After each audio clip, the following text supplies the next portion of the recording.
you sure? Yeah, I'm very sure. Got him.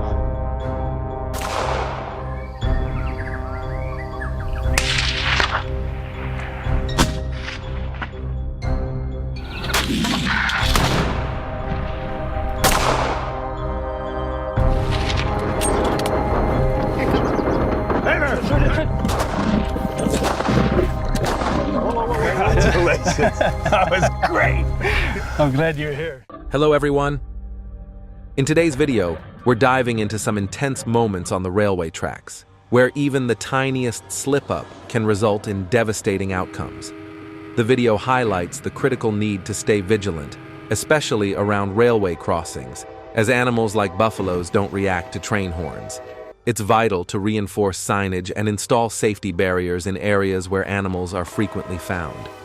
When driving through livestock areas, remember to always slow down and stay alert. Leave a comment with the number 1 if you agree.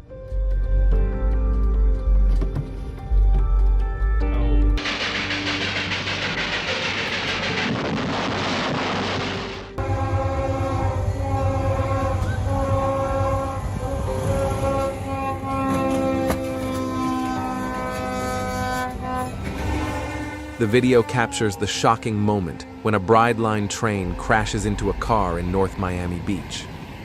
Have you ever found yourself stuck near train tracks? Always stay alert and follow the signals to avoid disasters like this. Don't let mobile devices distract you while driving. I've watched this over and over and can't help but think how lucky the driver was to escape quickly as an SUV recklessly sped toward the train at high speed. Never underestimate the speed of the first train. Your car can't outrun it.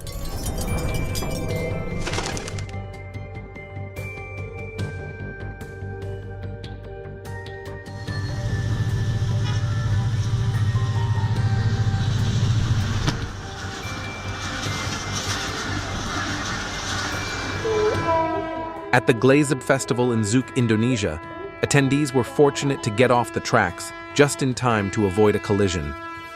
Their fast reactions may have been the key to saving their lives. Have you ever found yourself in a situation where quick thinking helped you escape danger?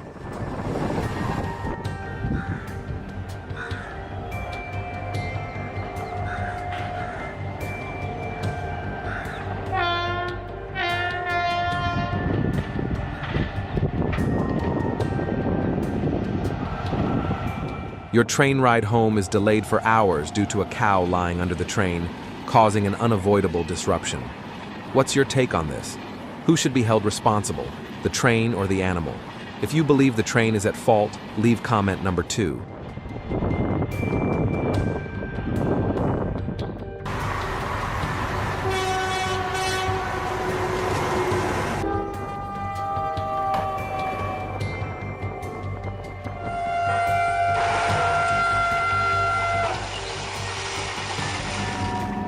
Watching a train crash into a car is a heart-stopping moment. The sheer force of the collision is overwhelming, especially with flooded tracks in the video. This serves as a stark reminder of the immense power of trains and the critical need to never ignore signals. In Bryan, a truck got stuck on the tracks, and 2 trains crashed into it, sparking a fire. Never stop on the tracks. It's a life-saving lesson.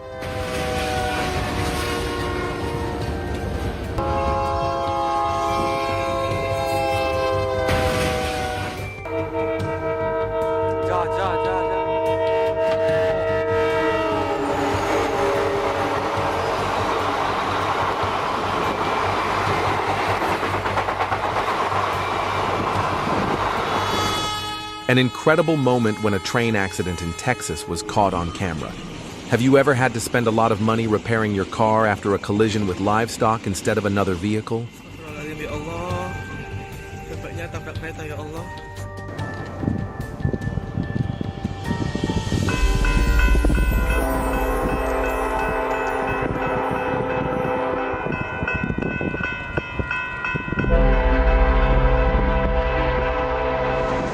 A driver ignored a red light and the barriers, almost causing a disaster in Chattanooga. Always follow traffic signals, especially near railroad tracks.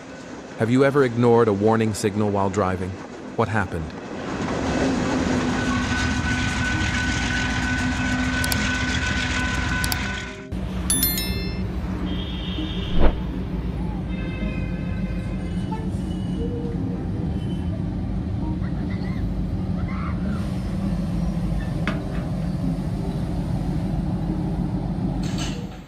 Specific warning signs are placed near livestock grazing areas with messages like cattle crossing or watch for livestock, encouraging drivers to slow down and stay alert. This serves as both a safety precaution and a humane measure to protect both animals and people. Double kill, triple kill, tacular, kill-trocity, Kilimanjaro, kill-tastic, killionaire, killing spree, killing frenzy, running riot. Colliding with an elk is far more dangerous than hitting livestock due to their size and height. Their weight can cause them to fall onto the car's hood, leading to severe structural damage and potentially serious injuries. If you encounter this on the road, call emergency services right away. Thanks for watching. Don't forget to like and subscribe to the channel for more amazing moments ahead.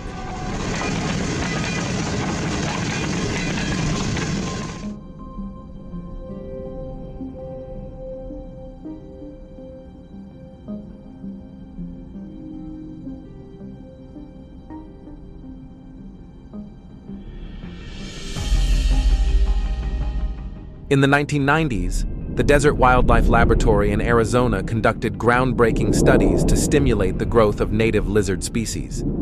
The aim was to explore their ecological impact, but the experiment failed, resulting in the lizards doubling in size. This failure in Arizona left a significant lesson about the dangers of ecological intervention. Leave comment number 1 if you want to see how these lizards developed.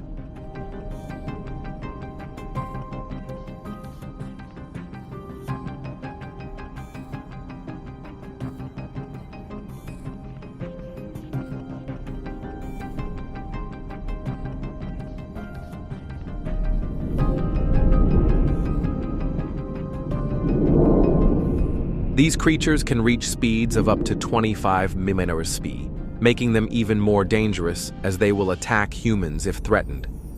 They consume up to 50 pounds of animal carcasses and trash daily. Their presence has contaminated over 4,000 acres of agricultural land, causing severe pollution of water and soil. The damage to agricultural production has surpassed $30 million with no clear solution in sight.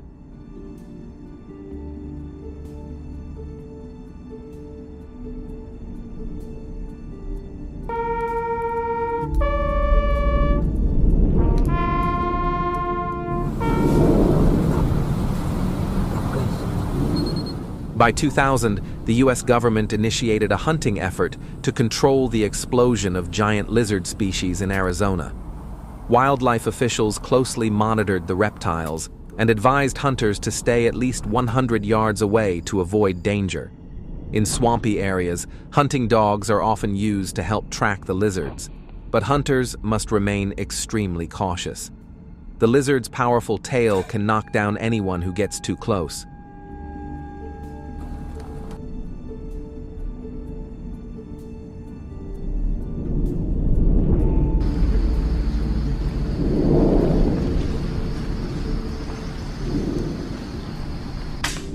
Wow. Yung kirmas bro. Perutnya kenyang mah. Hunters are advised to avoid the wetlands in eastern Arizona, as the terrain there heightens the risk of encountering lizards and sudden attacks.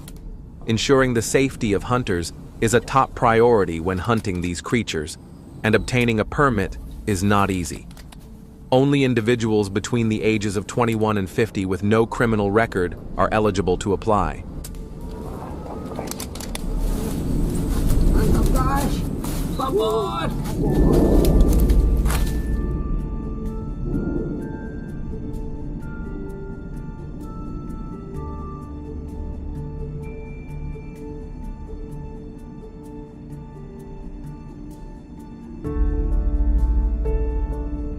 To qualify, hunters must complete a 6-month hunting course, learning from experienced professionals. The training costs around $2,500, making it a serious commitment. Each hunting season, which runs from June to September, allows only 150 licensed hunters to participate.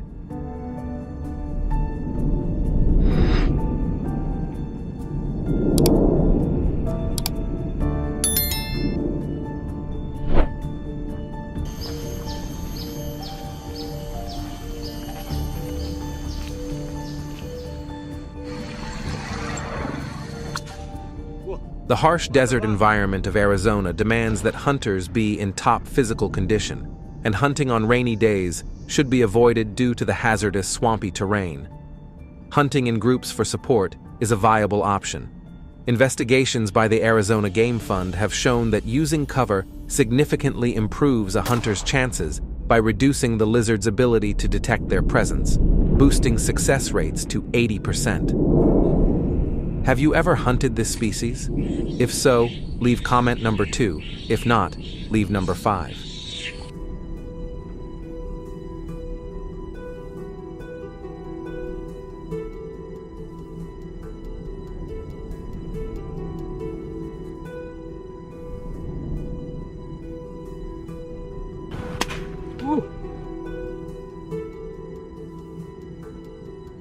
Hunters often use high-powered AR-15 rifles, capable of firing up to 10 rounds at once, along with advanced binoculars for precision.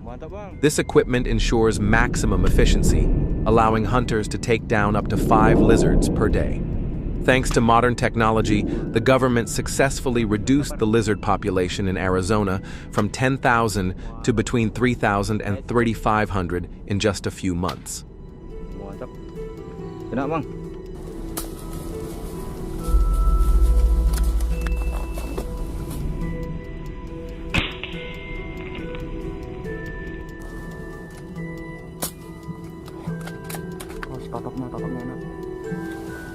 Hunters are only permitted to operate in areas specified on their permits, such as the Sonoran Desert and the Superstition Mountains, where there is a large lizard population. Violating hunting seasons can result in heavy fines of up to $5,000. Hunters are encouraged to stay updated on policy changes by regularly checking the official Arizona Fish and Game Department website. Mantap, Jos Gondos.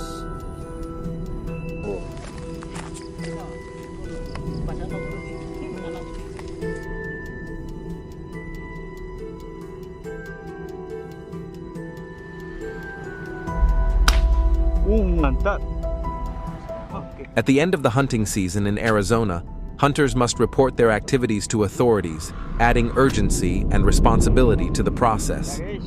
Clear regulations strictly prohibit catching lizards by hand, especially in the dangerous swamp areas near the Colorado River. Hunters are advised to study the behavior of lizards in these areas to avoid hazardous encounters. Safety is paramount, and adhering to these regulations is crucial to prevent accidents.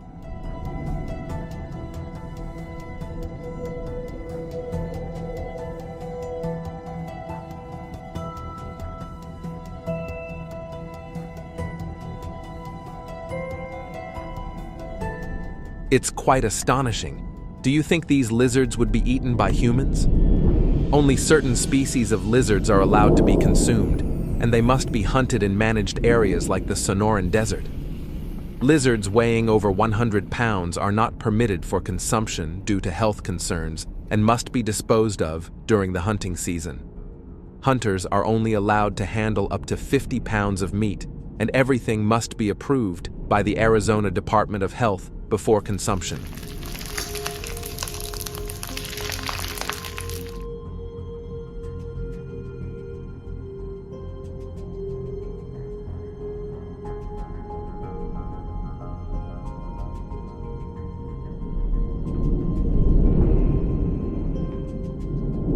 If you have any information on measures to deal with lizards, leave a comment below to help build a safer hunting organization. Comment number 3, if you think the United States method of handling lizards is reasonable. Stay tuned for the next content.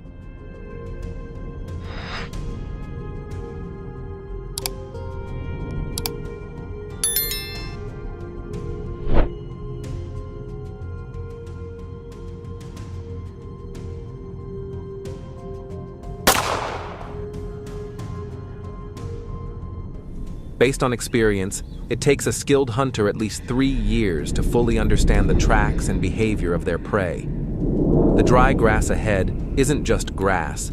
It's a sign that a massive invasive species recently passed through. Right now, a black bear is about 300 yards away, foraging for berries. But with a shift in the wind or one careless step, it could vanish in an instant. At that distance, using binoculars to track the bear's every move is crucial for a successful hunt. Are you ready to dive into this adventure, where every hunt is a thrilling game of wits between hunter and animal? If you're ready, drop a comment with the number 1.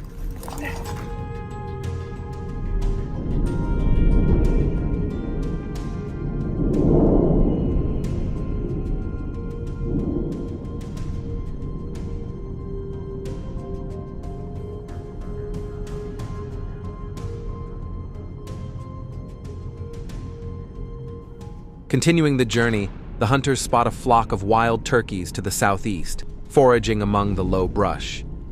Turkeys represent both Native American heritage and early settlers, as well as being a valuable food source, high in protein and low in fat.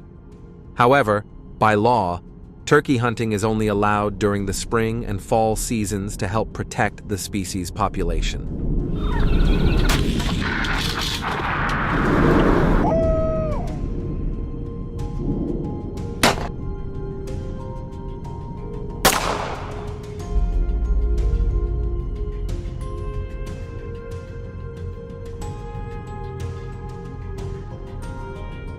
The hunter grips the rifle tightly and lies low. This is the moment of truth. A massive musk ox, its thick coat rippling in the wind, stands ahead. With sheer power and a fierce protective instinct, it can take down any threat if it feels provoked. In Germany, only hunters aged 18 and over are permitted to hunt this invasive species. But here's the real question. Does age truly matter? Or is it courage that defines a true hunter? What do you think?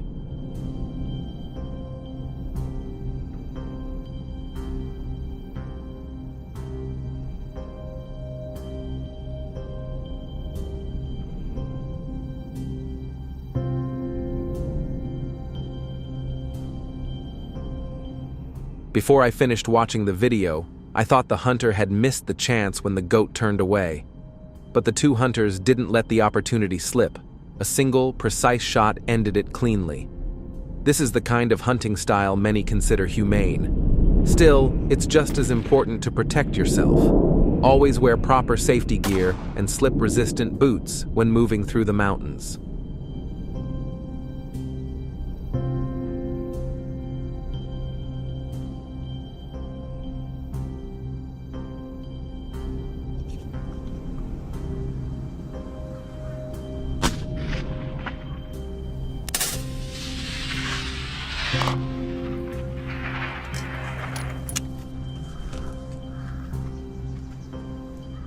These are rare moments that few people ever get to witness.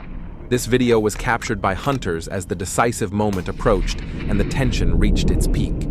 Bow or rifle? Which weapon will take down the powerful baboon? Baboons can run up to 35 miles per hour when they sense danger, so finding the right hiding spot is crucial to avoid being spotted.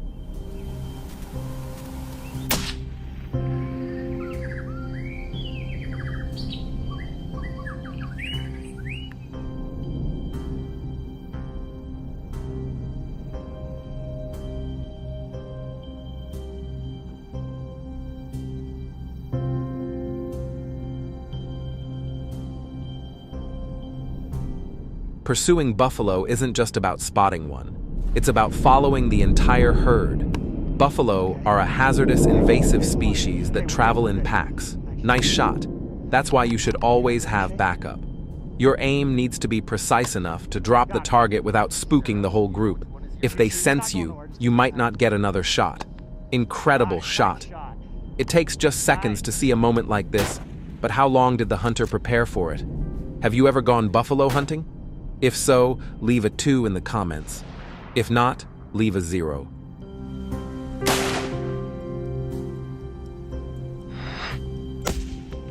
Perfect. One more right where the heart is.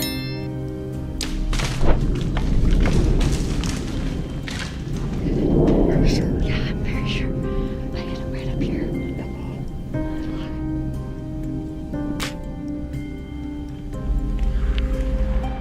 The buck stands less than 30 yards off, its broad antlers jutting up from the forest floor. But something's not right. a fawn darts out behind it. Do you think it could take down the fawn? Still, the law's clear. Hunting fawns is illegal.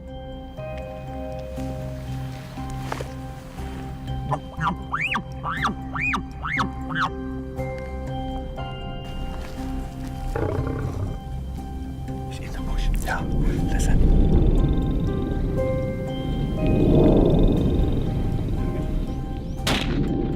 Reload. You got you? The lion bellows, gripping the tree, straining for the prize it smells in the distance. But this isn't just any meal. It's a meticulously set bait. Its hesitation seems to doom the effort until another male lion emerges.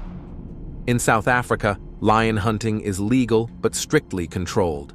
The government allows about 150 lions to be hunted annually, mainly in private reserves, to manage their population when they start threatening urban areas.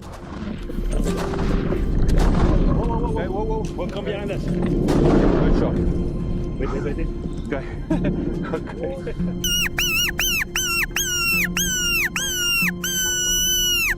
And think.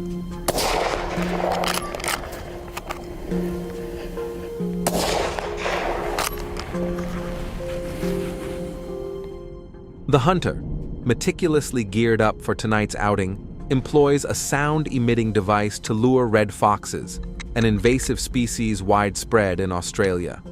Though the exact year of the device's invention isn't documented, it's earned strong praise from hunters for its success in targeting red foxes, a species responsible for roughly $300 million in annual damages.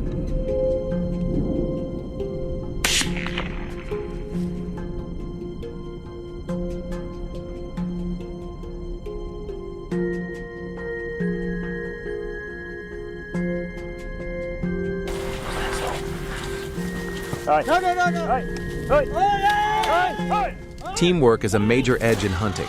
See 3 to 5 hunters work in sync to bring down a colossal elephant far larger than themselves. Let's roll. One key detail: they skip bright clothing, opting for gray gear that merges seamlessly with the Zambezi landscape. Every second of this video showcases the challenges hunters tackle, from pinpoint shots to surprise encounters. Drop a comment on what stood out to you. Be a legend. Hunting is more than a craft. It's a reverence for the wild. If these moments thrill you, smash that like button to catch the next epic hunting clip. Great shot. Thank you. That's a great hunt.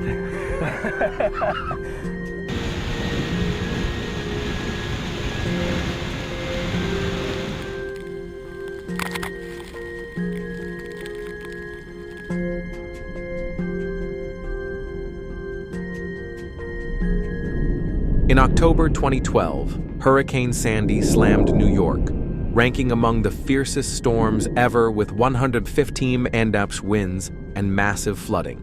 It inflicted up to $65 billion in damages statewide, including $42 million in agricultural losses. Within 10 days post-storm, forest vegetation was heavily ravaged, disrupting wild boars' food supply. Let's unite to safeguard the environment and aid vegetation recovery after Hurricane Sandy. Drop a 1 in the comments to discover how New Yorkers are tackling wild boar issues.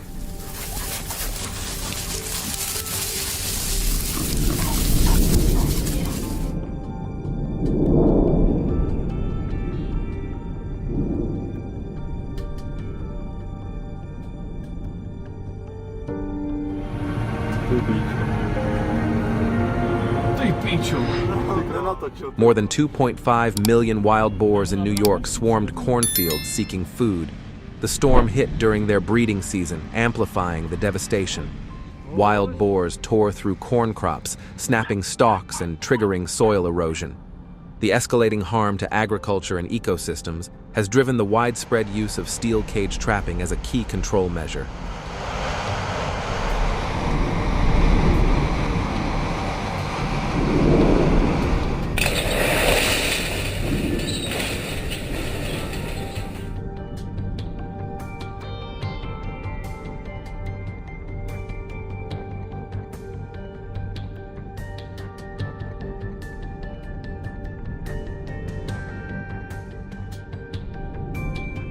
Wild boar traps are permitted only in suburban and rural areas, such as Adirondack Park and unpopulated regions. Trapping is banned near homes, roads, and protected areas like Central Park and Harriman State Forest. Hunters need to be at least 16, complete a safety training course, and pay a permit fee of $22 to $100. After selecting a site, a large steel cage trap is installed, equipped with an automatic door that shuts when activated by the boar.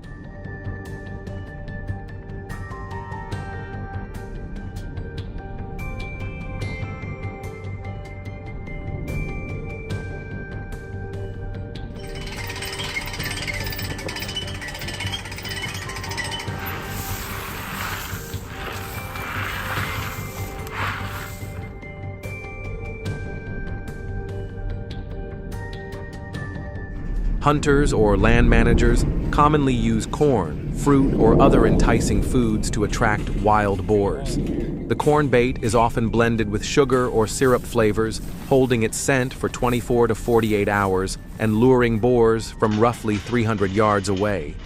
For a 200-square-foot trap, about 50 to 60 pounds of corn is required to provide enough bait without excess waste.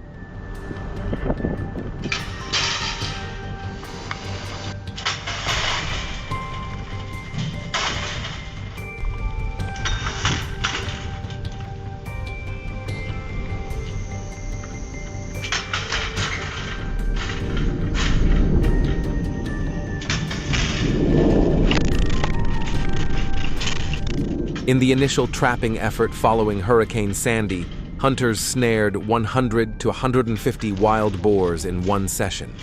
Once set, traps typically caught boars within 8 hours. Hunters must frequently monitor trap sites to deal with captured boars quickly. New York wild boar hunters are required to stay informed on hunting regulations from the New York State Department of Environmental Conservation. Have you ever trapped that many wild boars? If yes, drop a 2 in the comments to share your story.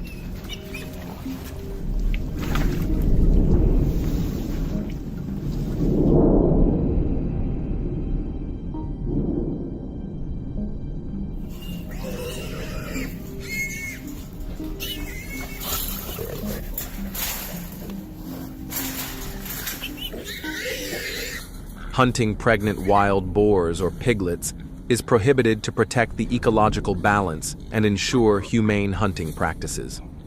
When setting steel cage traps for wild boars, hunters must use traps that are at least 5 to 6 feet high to prevent the boars from jumping out. These steel cage traps are designed to operate automatically with weight sensors or a door mechanism that triggers when the boar steps inside, allowing the trap to function effectively in any weather conditions. How many pounds that is?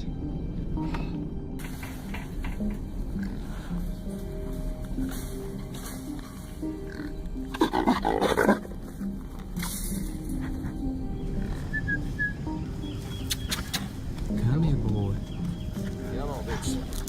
Wild boar hunters are responsible for collecting the boars after they are trapped to prevent environmental contamination or attracting other animals to the area.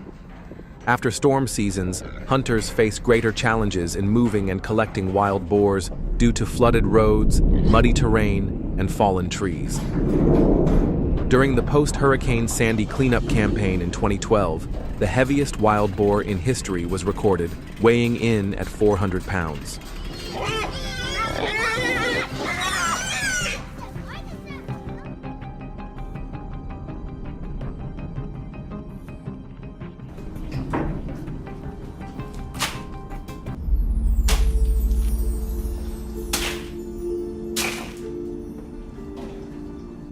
Wild boar meat is a fantastic protein source, prized for its leaner, more flavorful profile compared to domestic pork.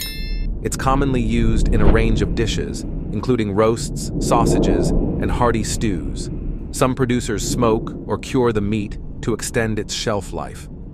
This thoughtful preparation maximizes the use of wild boars, honoring both the hunt and the culinary heritage it upholds. Drop your thoughts in the comments below to stay in the loop with the latest updates. Be sure to like and subscribe to the channel for more videos on hunting activities before exploring wild boar hunting further.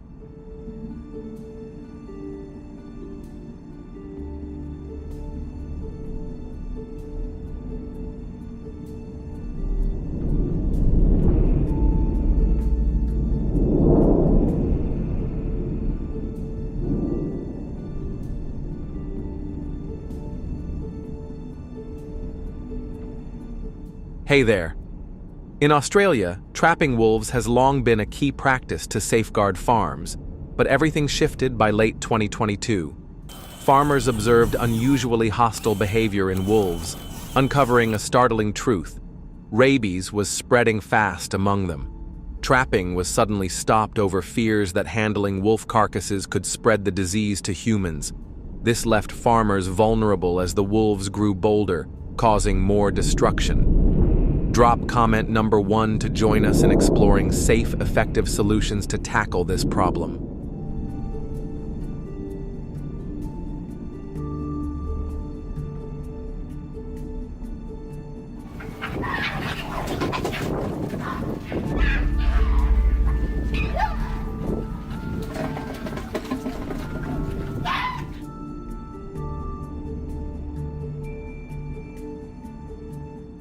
The cost of damage skyrocketed to over $1.5 million from livestock and pet losses due to rabid wolves.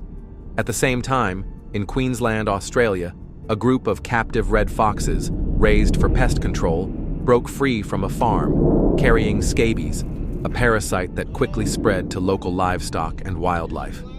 By early 2023, more than 150 outbreaks were reported.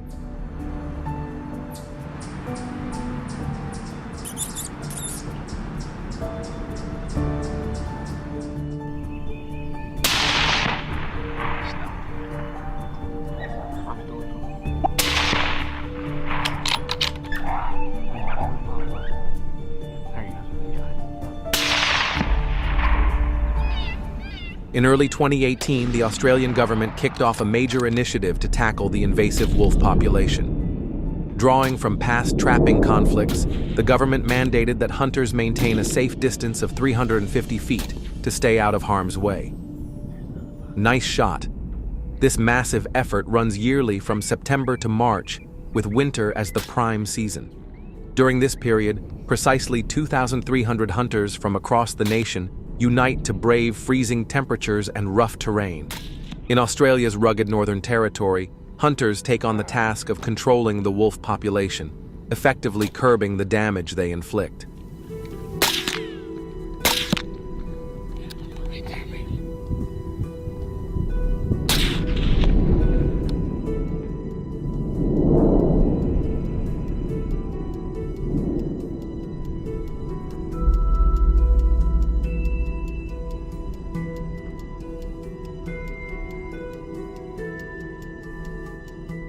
At the prestigious Arnhem Land Hunting Center, hunters complete an intense 3-month training program, sharpening their shooting skills, including the prone position crucial for open terrain with minimal cover.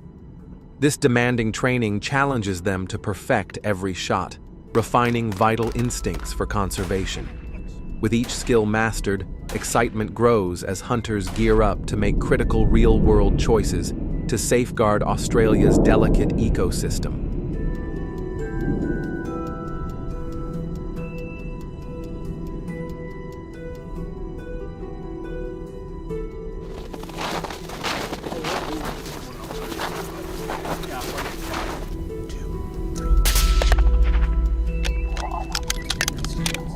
During Australia's brutal winter, wolf hunting gets tougher due to extreme weather.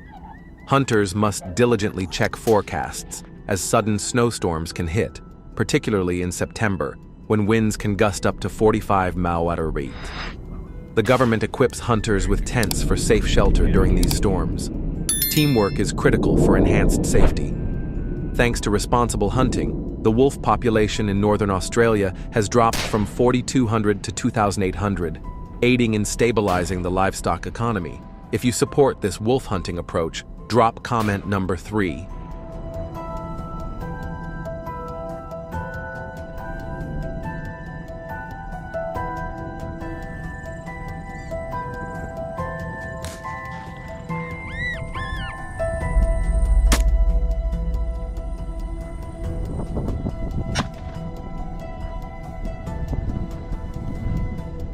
In 2019, while grappling with millions of wolves, managing red foxes emerged as a pressing concern in Australia by 2018. To tackle these invasions, specific regions in Australia permit controlled hunting in remote areas.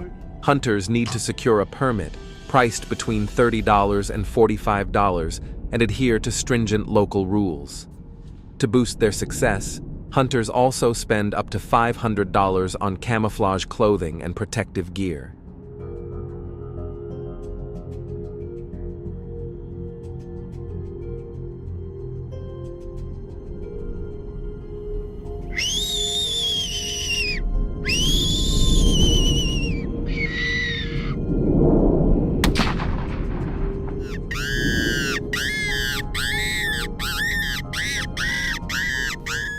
Due to ethical concerns, fox hunts must be reported to authorities upon completion. Responsible hunting practices have also helped lessen criticism from communities opposed to hunting. These invasive species are carefully gathered and humanely euthanized to curb disease spread. For hunter safety, these methods are tightly regulated to prevent disease outbreaks. What's your take on how farmers are managing these invasive species? Drop a comment below. Are these efforts worth it?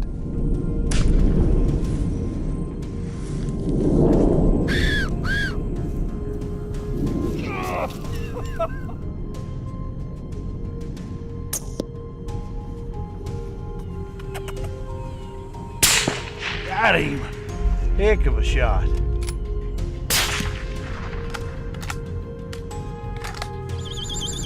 These strategies have proven highly effective in controlling certain invasive species.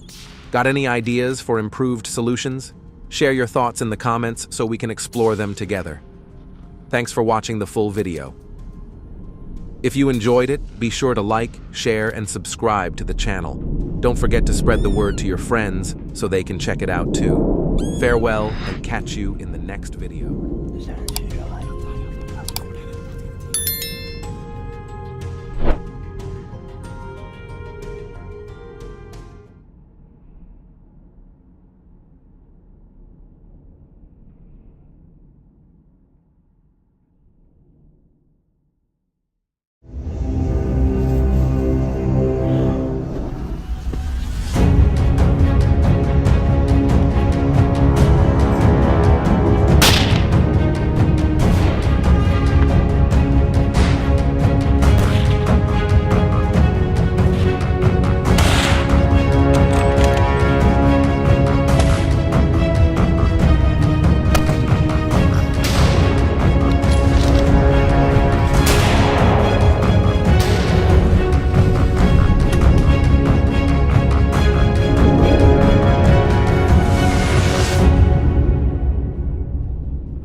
Hey everyone!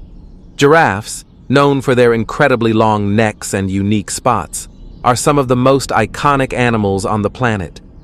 Found mostly in Africa's savannas and woodlands, they use their impressive necks to grab leaves and branches that are out of reach for other creatures. Ready to dive into this fascinating world? Drop a number 1 in the comments below.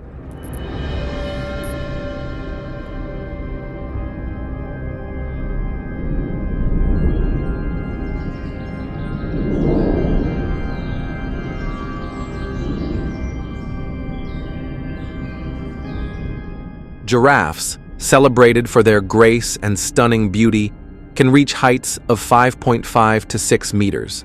Their coats, adorned with light brown spots on a pale background, help them blend seamlessly into their environment. They mostly feed on the leaves of acacia and other tall trees, using their long, flexible tongues to reach and pull food from high branches.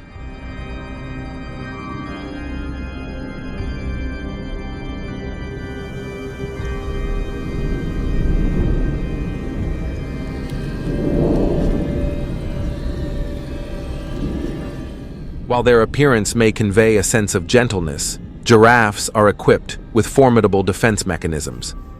Their powerful kicks can fend off predators, and research has shown that in urgent situations, they can sprint at speeds of up to 60 km/h. Giraffes are not only a stunning sight in the animal kingdom, but also play a crucial role in the ecosystems they inhabit.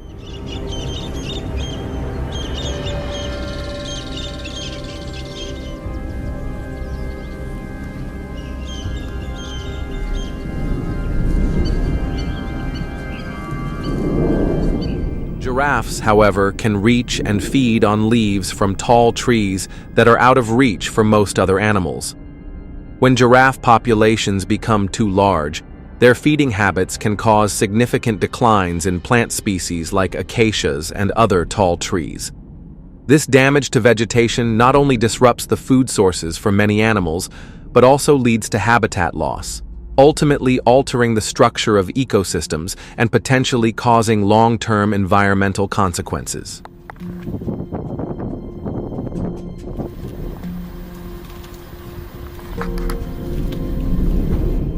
An effective way to tackle the issue of giraffes damaging plants is through controlled hunting. This approach not only helps regulate giraffe populations, but also reduces their negative impact on local flora. When planned and monitored carefully, hunting can maintain a balance between giraffe numbers and the health of plant life. Do you agree with this approach? If so, give this video a like. If not, leave a 0 in the comments to share your thoughts.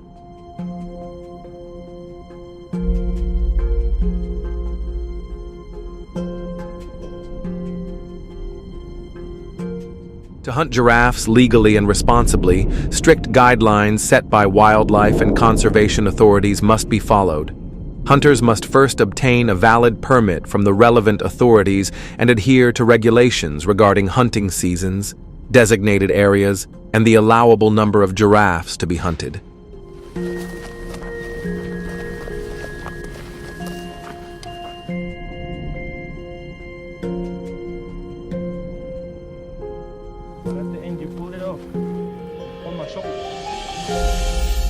Hunters must use safe and humane methods, ensuring they use the right weapons and possess the skills to make accurate shots, minimizing the animal's suffering. Using precision aiming tools and choosing optimal hunting times when the animal is calm can significantly reduce stress and enhance the ethical approach to hunting.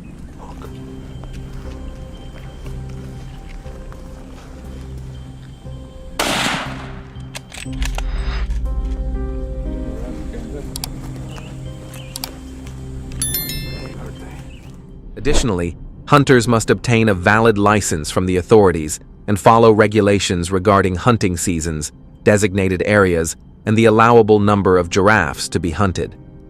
Hunting should always be conducted under the supervision of experts and closely monitored to ensure it doesn't negatively impact the giraffe population or the surrounding ecosystem.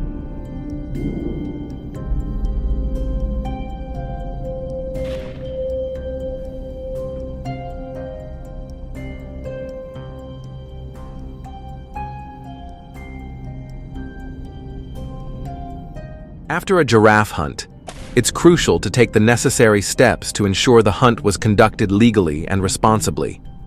Hunters should submit a detailed report to the local wildlife authority, including the number of giraffes hunted, the location, and any issues faced during the hunt.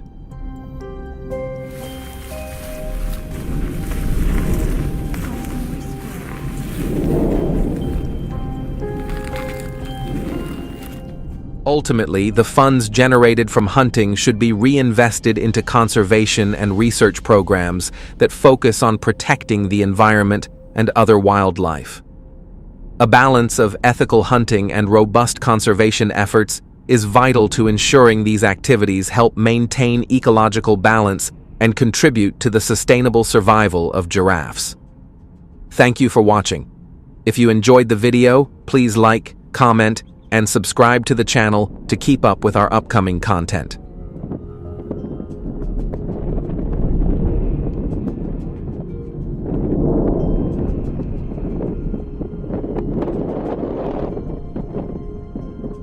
Black bears are among the most common bears in North America, found mainly in forests, mountains, and grasslands. They range from medium to large in size, with black fur, though some can also have brown or gray coats. Curious to learn more about black bears? Drop a number 1 in the comments below if you're interested.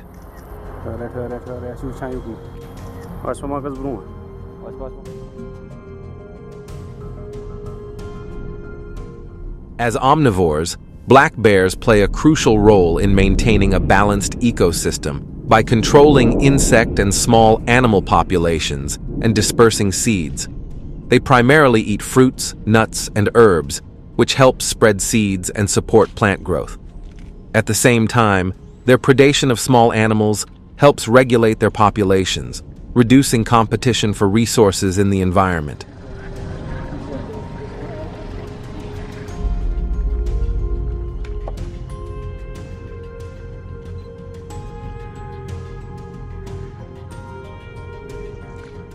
In 2023, a surge in black bear intrusions into residential areas became a growing concern across the United States. Surveys and reports indicated a significant increase in the number of black bears entering urban and suburban neighborhoods, with many cases of them raiding trash cans, invading yards, and even entering homes. The main cause of this behavior is the loss of natural habitats and food sources for bears, pushing them to search for food closer to human settlements.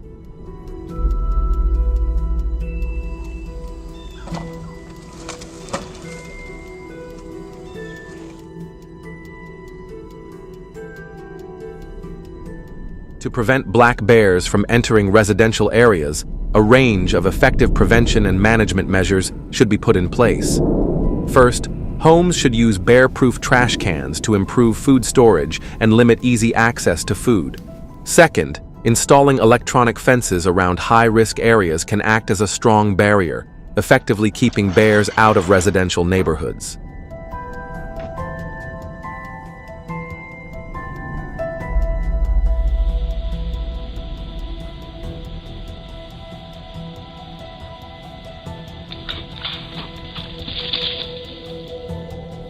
Black bear hunting, when carried out in a planned and legal manner, can be an effective way to control black bear populations and minimize the risk of them entering human settlements. By managing bear populations through hunting, we can maintain a balanced, sustainable population while reducing competition for food in their natural habitats. Do you agree with this approach? If so, please like this video. If not, leave a 0 in the comments to share your thoughts.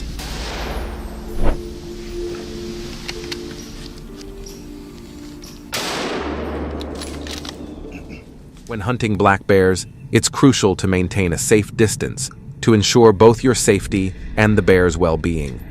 The ideal distance is influenced by the bear's size, the terrain, and environmental conditions. In general, a minimum distance of 100 to 200 meters is recommended to avoid startling the bear or making it feel threatened. While black bears are typically not aggressive, they can react violently if they feel cornered or endangered.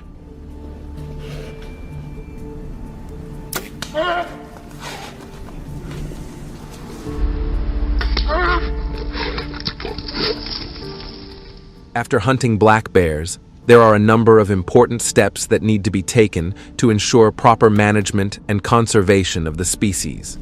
First, hunters need to properly dispose of and preserve the carcass. Next, hunting results need to be reported to wildlife management agencies, including information on the location, number, and condition of the bears.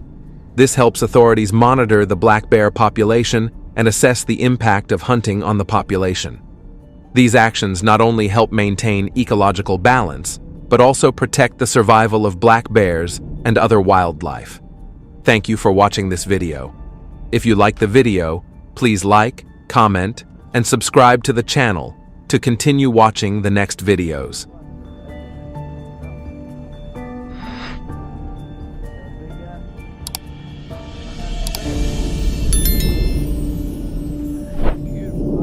Hello, everyone. Gunshots are heard, and the wild boars are trying to escape. What's happening in the U.S.?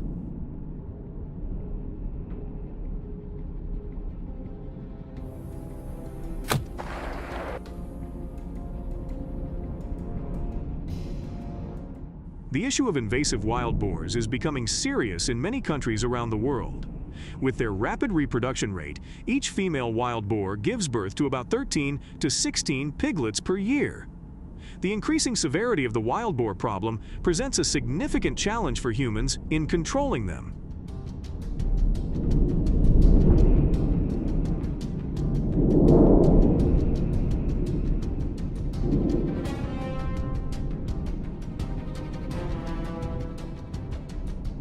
In the United States, the wild boar population has risen to approximately 8 million, causing an estimated $2.5 billion in damage to the agricultural industry each year. In Australia, the situation is even more alarming, with about 28 million wild boars causing severe damage to ecosystems and biodiversity.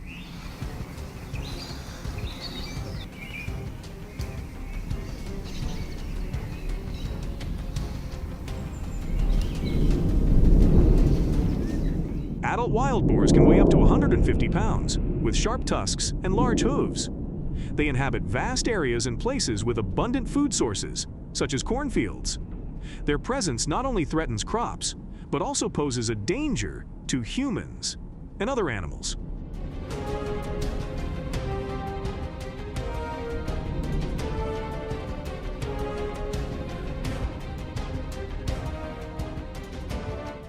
The explosion in the wild boar population demands stricter control measures.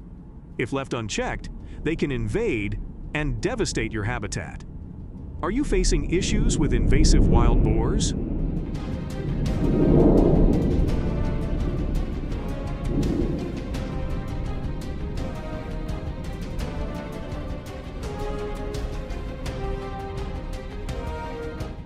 Additionally, they have started attacking the city of San Antonio in central Texas. Moving in large groups, they invade residential areas and parks in search of food, rummaging through trash cans and digging up lawns to find earthworms, causing significant damage to both private and public property. The damage is estimated to reach $4 million by 2023.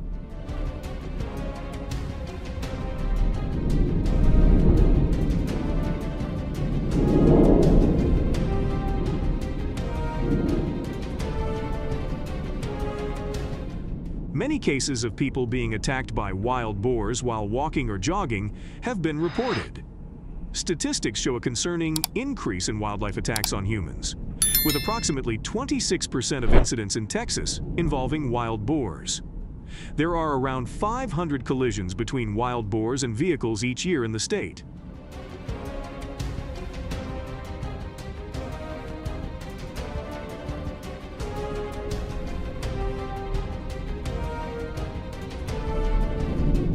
Not only in urban areas, but they also cause damage to farms in suburban regions with their destructive and dangerous habits. These populations often invade fields and completely destroy crops. According to estimates by the U.S. Department of Agriculture, wild boars cause nearly $250 million in damage to the agricultural industry in Texas each year.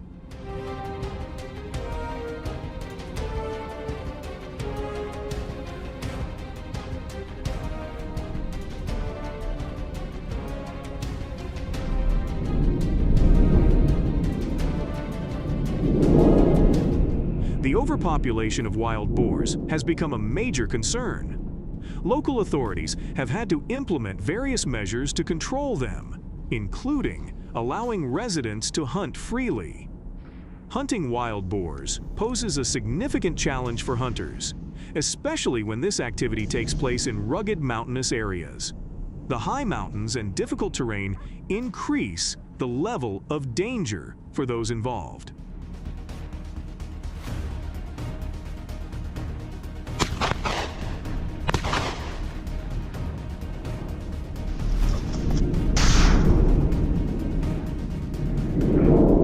To better control the invasive wild boar population, new hunting methods have been introduced to address their swift movements through dense forests or vast fields. Hunting in deep forest areas requires hunters to have the ability to access and move flexibly through rough and dangerous terrain.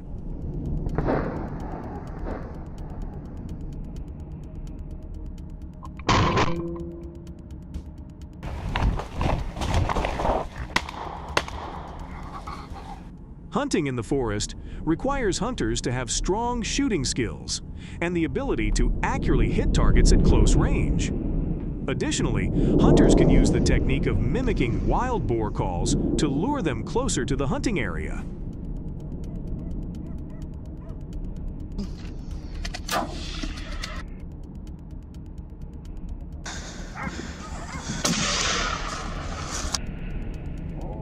Hunters need to possess strong observation skills, a deep understanding of the terrain, and the ability to analyze and accurately determine their position.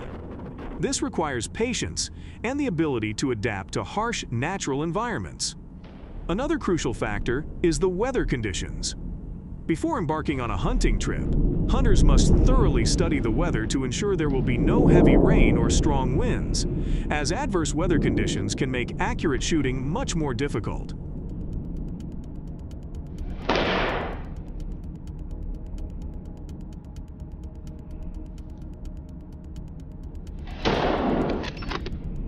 Additionally, wild boars often have a habit of hiding in bushes, which presents numerous challenges for hunters. This is truly an adventurous experience with many potential risks if hunters do not adhere to government regulations. The success rate in hunting wild boars is estimated to be around 60%, depending largely on the hunter's skill and adherence to safety protocols.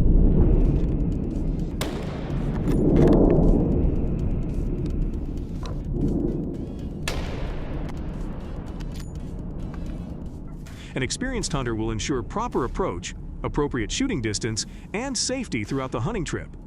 If you agree that working with an experienced hunter will make your hunting trip more successful, comment with the number 1.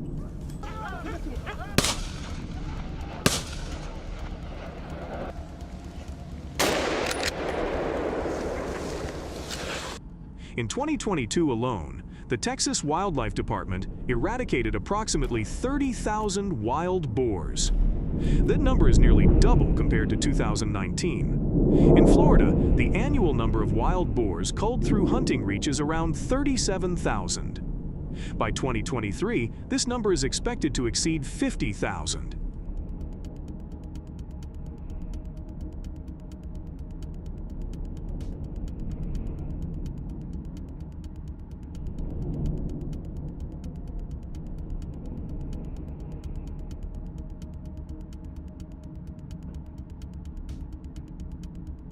Other states, such as Georgia, Alabama, Arkansas, Louisiana, and California, have also widely implemented large-scale hunting campaigns to control the booming wild boar population. Hunting is considered an effective measure, as it quickly reduces the number of wild boars in the United States.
Additionally, in search of a more humane solution, tracking chips have been implanted in tigers, which are then released into the wild to hunt wild boars. This method not only leverages the tiger's sharp hunting instincts, but also helps control the wild boar population in an effective and less painful manner. When confronted by a tiger, wild boars often panic and screech loudly to warn their herd to flee, creating a tense yet natural scene in the struggle for survival.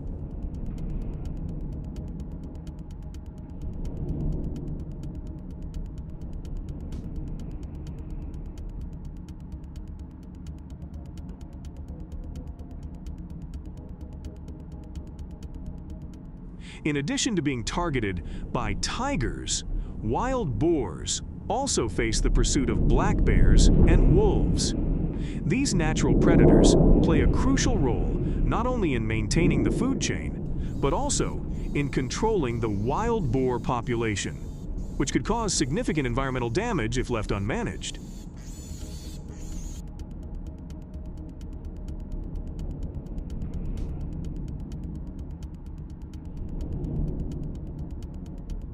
The presence of these powerful predators in the ecosystem creates natural pressure, forcing wild boars to remain vigilant and avoid areas where they could cause damage.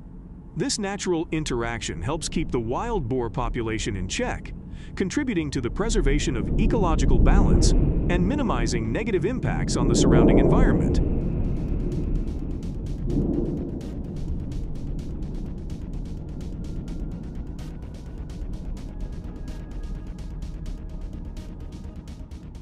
However, these methods are also controversial due to ethical concerns, high operational costs, and safety risks. Do you know of any other effective and more humane methods to control the invasive wild boar population? Please share your thoughts in the comments section to help other farmers affected by wild boars. Don't forget to subscribe to our channel to support us and stay updated with our latest videos. Thanks for watching, and we'll see you in the next video.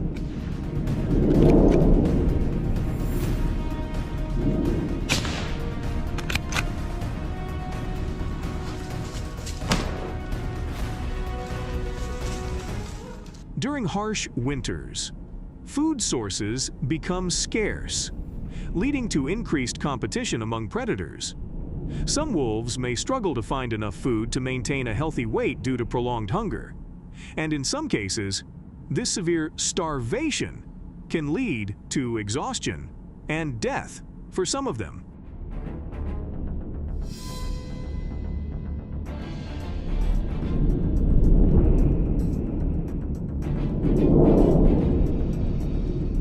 The wolves become aggressive and are forced to launch intense attacks on sheep farms in Canada. These attacks are fierce, driven by their survival instincts, pushing them to search desperately for food.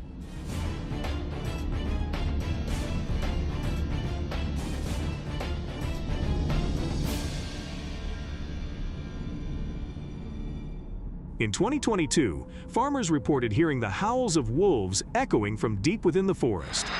When they awoke the next morning, they found several sheep carcasses scattered across the farm, some with their entrails exposed from the bites. Most of the sheep lay motionless on the ground. Wolves primarily attacked the sheep at the neck, abdomen, and legs. It took half a day to gather the carcasses, and the farmers were heartbroken, as these sheep were the main source of income to support their families.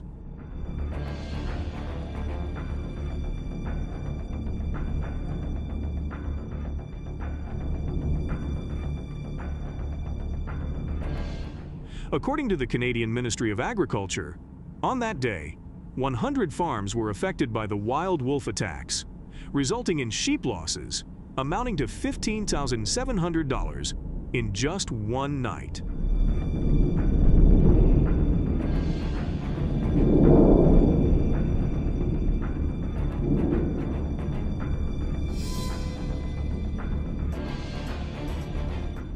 In the winter, damage from wolf attacks on sheep farms increased, prompting a group of 50 to 60 people to plan a coordinated effort to surround and capture the wolves using snowmobiles.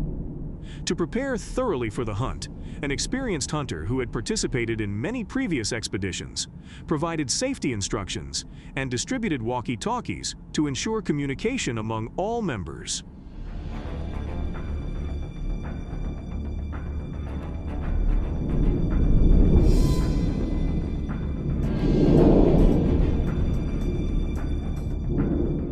The hunters were instructed to shoot only the wolves and avoid harming other animals in the hunting area. The group utilized 17 snowmobiles and trailers to save time, prepare for the hunt, and ensure that everyone was in their designated positions.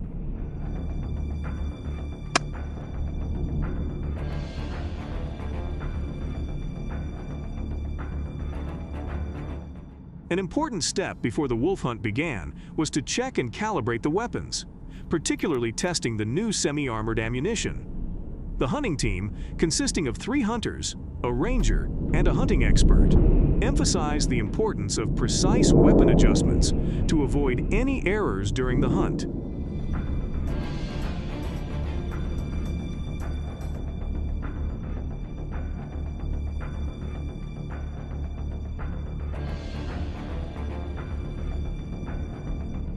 Since the hunt was to take place at night, the training was more rigorous to ensure both safety and effectiveness.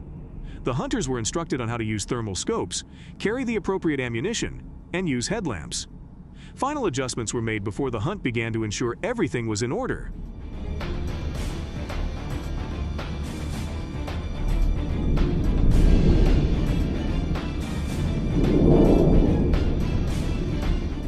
The Canadian hunters had prepared bait for the wolves during previous trips.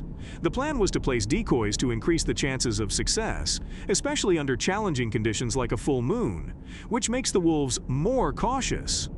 As the animal carcasses decompose, they release volatile organic compounds with a strong, fishy odor.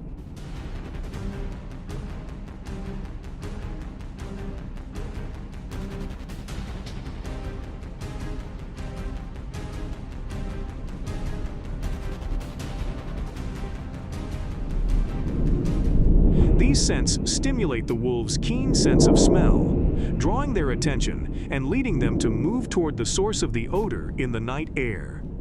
The group of hunters was prepared for a tense confrontation with the invasive predators as the wolves began to appear, heightening the sense of tension.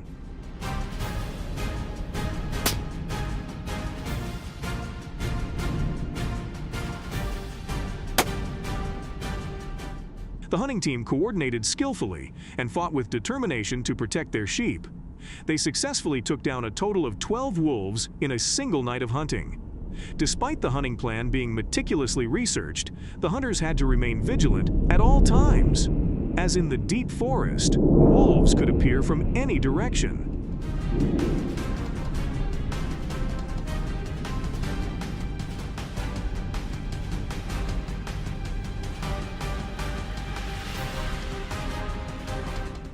Especially during a hunt, hunters should never separate from their team and must stay together to ensure safety.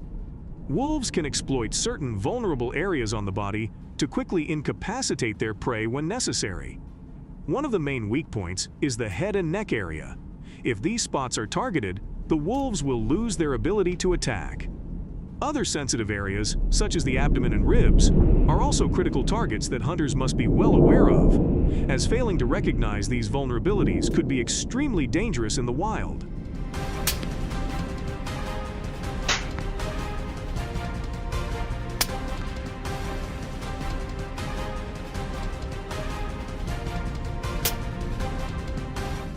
Canadian hunters face fierce challenges when hunting wolves at night on snow and ice. Harsh weather conditions and thick snow make silent movement crucial, as any noise could alert the wolves to the hunter's location. To participate in wolf hunting in Canada, hunters must have a government-issued hunting license and comply with regulations regarding the timing, location, and number of wolves that can be hunted.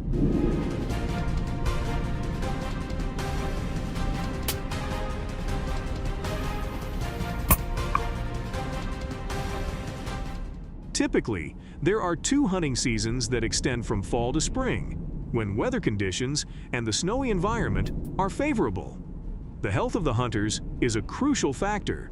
They must be physically prepared and have the stamina to endure the harsh conditions of the cold landscape and to carry out hunting activities over extended periods.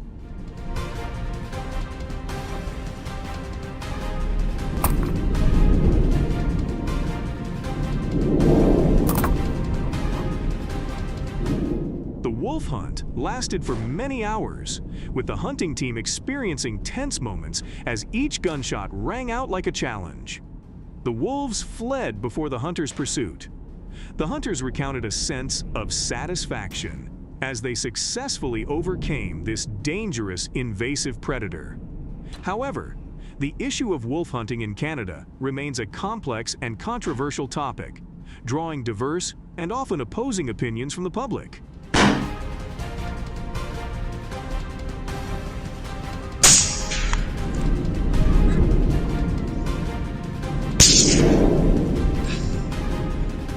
Many people oppose wolf hunting, arguing that it is cruel and violates the rights of wild animals. They call on the Canadian government to implement educational programs to raise awareness about the dangers of wolves and how to avoid them safely. What do you think about this issue? Comment with the number 0 if you disagree that hunting wolves at night is dangerous for hunters.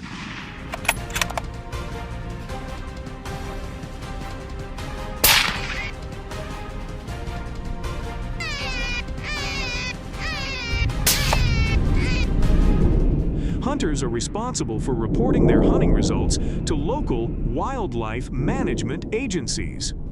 These reports include information on the number of wolves hunted, their gender, age, hunting locations, and the methods used. Reporting hunting results helps wildlife management agencies monitor wolf populations, assess the effectiveness of control measures, and make appropriate management decisions.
Due to the dangers of hunting wolves at night, hunters have switched to using airplanes as a method to control wolf populations in vast and hard-to-reach areas. Using small planes, hunters fly over expansive snowy fields where wolves often live. From above, hunters have a wide view and can easily spot wolves moving below. When a target is detected, the plane descends so the hunter can aim and shoot accurately.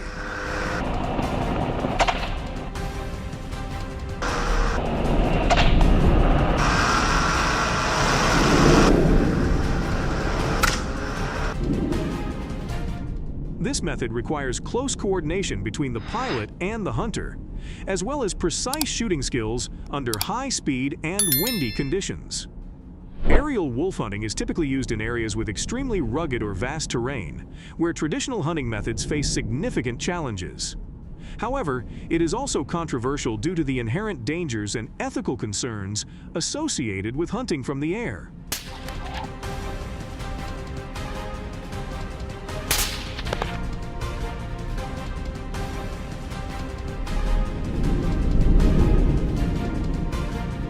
The bravery of Canadians in protecting their sheep farms has helped reduce wolf attacks on their land.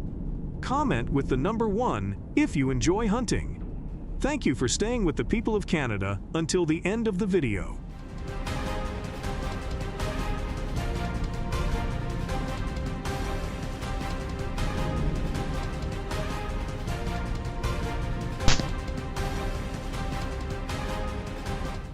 Since these solutions have been effective in preventing the spread of some invasive species, do you believe there are any better alternatives? If so, don't forget to share your thoughts and opinions in the comments section below. Also, don't forget to share, like, and subscribe to support us for upcoming videos.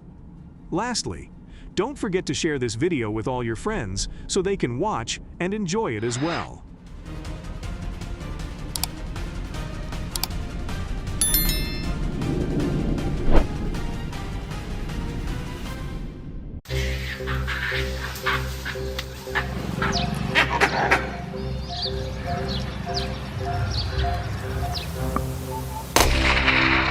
Good eat.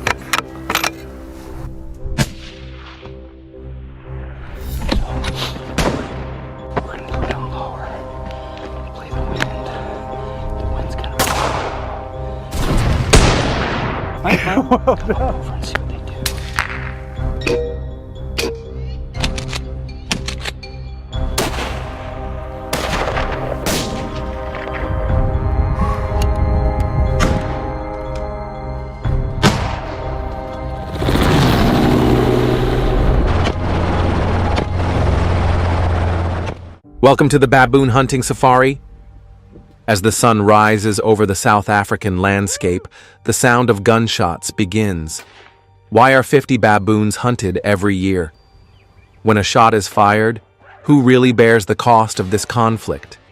Leave a comment with the number 1 and join us to explore the complex relationship between invasive species and humans in this captivating documentary.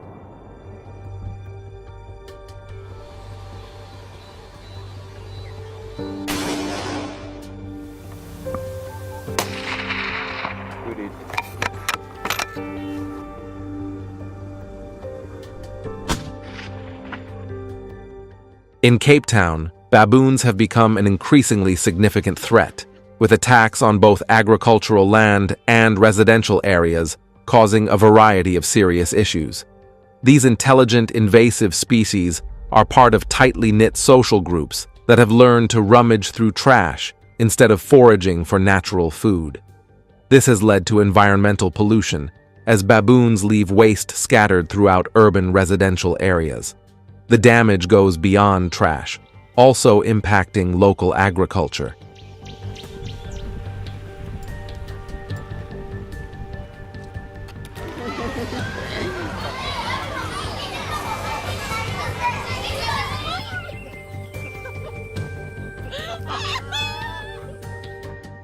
According to the Cape Town Wildlife Conservation Agency, incidents involving baboons cause an estimated 3.5 million in damage each year.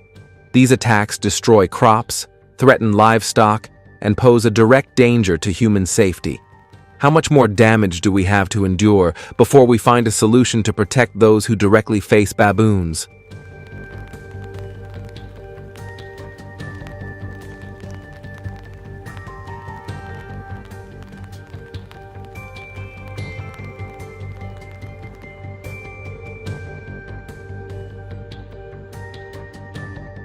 The ongoing threat from baboon attacks in Cape Town has prompted both residents and authorities to seek solutions to the problem.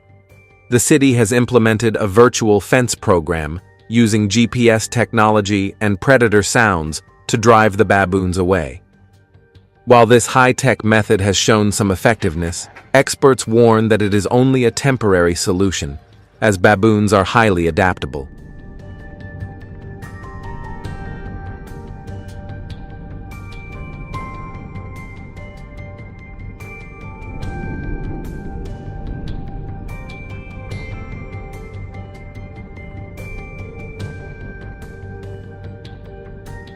The government has also invested in rehabilitation centers to help baboons reintegrate into the wild. But are these measures enough to prevent future damage? Comment number 2 below if your area has implemented this approach, and let us know your thoughts.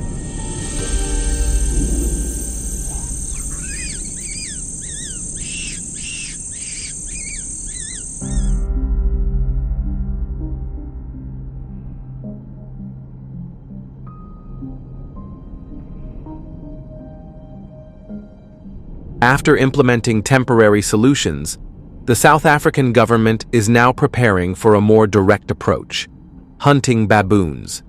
The key to successful baboon hunting is accuracy. Hunters must be trained in humane shooting techniques, equipped with high-powered rifles, binoculars for observation, and protective gear to ensure safety. They must also maintain a safe distance of at least 150 yards to avoid provoking the baboons.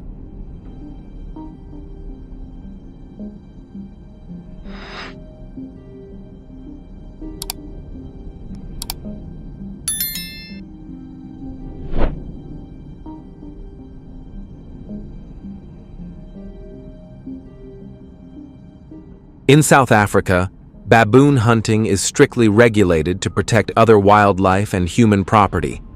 Hunters are only allowed to shoot a limited number, no more than 50 baboons per year, in designated areas near agricultural fields and residential areas. Specifically, pregnant or lactating baboons are off-limits to ensure the species' sustainability. These policies have helped reduce the pollution caused by baboons in urban areas.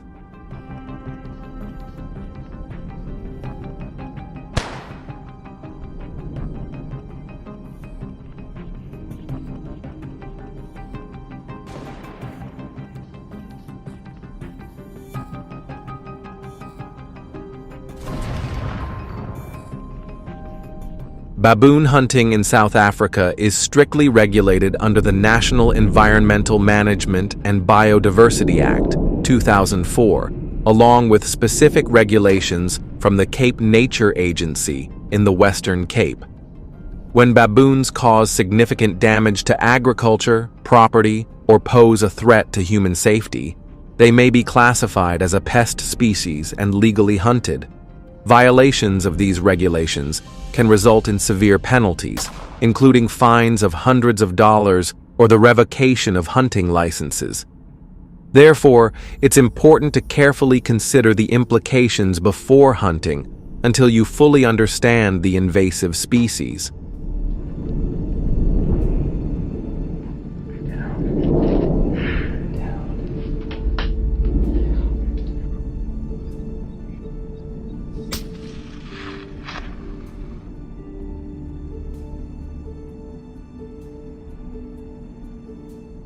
Meanwhile, farmers and the South African government continue to refine their approach, incorporating education. This also addresses the question of how we can coexist with wildlife that crosses boundaries from invasive pest species. Could American farmers adopt South Africa's rifle system and quotas to deal with wild boars? Or will cultural and legal differences make this transition difficult? And as climate change and habitat loss push more species into human spaces, what questions do you have? Please comment below. All your questions will be answered in the comments section. We welcome any suggestions to improve the quality of our upcoming videos. If you support the baboon hunting approach in South Africa, hit the like button now.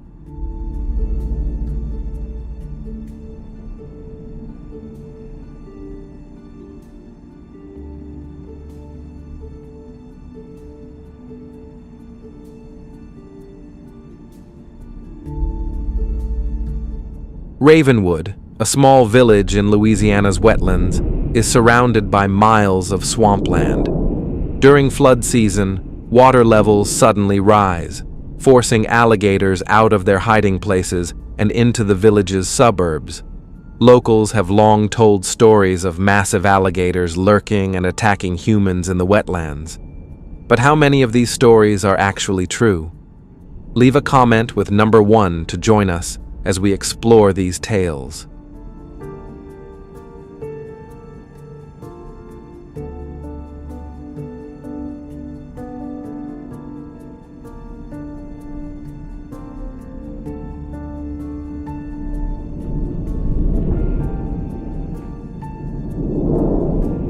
The Ravenwood wetlands, stretching over 100 square miles, are home to nearly 10,000 alligators during the peak of flood season. Incredible. These creatures can grow up to 18 feet long and weigh over a ton. Every year, the villagers try to protect their land by building underwater fences. However, the power of the floods and the strength of the alligators have weakened their efforts. The fences often bend and break, unable to withstand the weight of the alligators.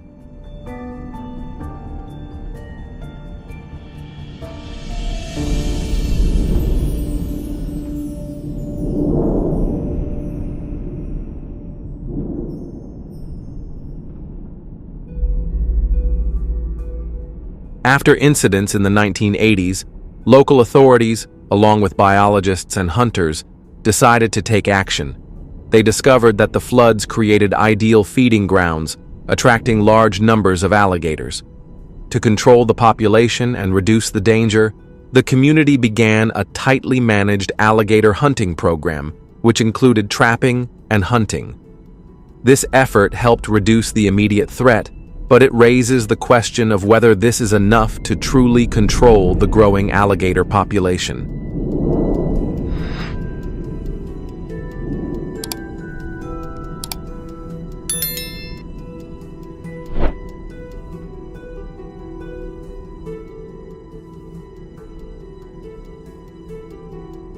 The alligator hunts begin with the roar of heavy-duty vehicles designed to withstand the swamp's harsh conditions. Hunters, who must be at least 18 years old by law, face extreme conditions as they navigate the waters, where numerous dangers lurk. Alligators, often over 18 feet long, are no ordinary prey. They have a bite force exceeding 3,700 pounds per square inch. Inexperienced hunters can lose everything if they underestimate their quarry, and this is unacceptable in alligator hunting. Each hunt requires at least 5 supporting crew members to ensure safety and success.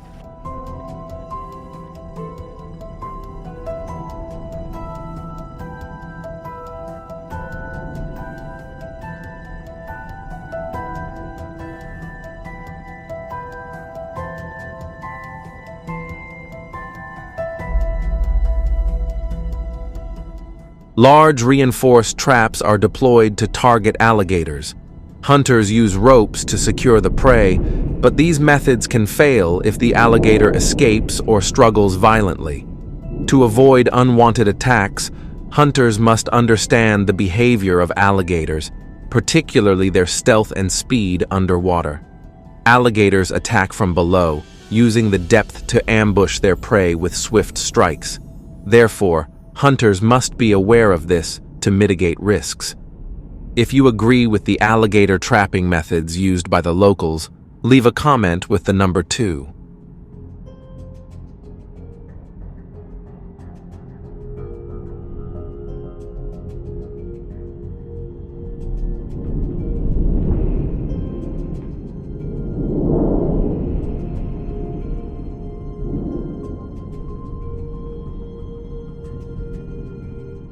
After capturing the alligator, hunters quickly cover its eyes to reduce stress and immobilize it by firmly gripping its powerful jaws. This prevents any struggling or attacking, as alligators rely on their vision and jaw strength for defense. Successfully capturing an alligator marks a victory in controlling the dangerous population in Louisiana.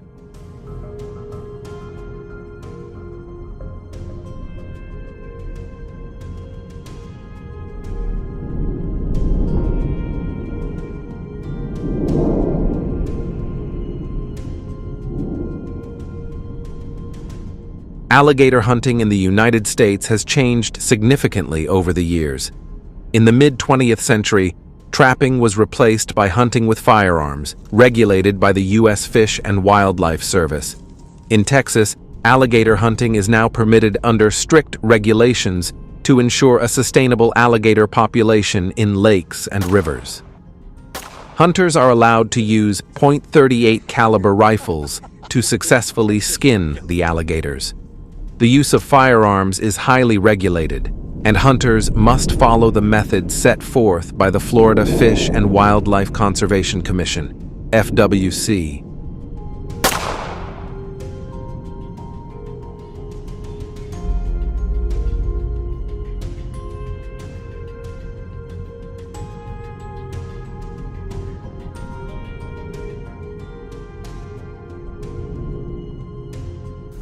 In addition, in Louisiana, placing warning signs near flood-prone areas during the rainy season is crucial, reminding people to stay away from areas with high alligator activity, especially when rising water levels bring danger closer to homes. After the hunts, distributing alligator meat to families in need provides essential nutrition while ensuring nothing goes to waste, turning a threat into an opportunity to support those struggling with food insecurity. If you enjoyed this video, please like and subscribe to the channel.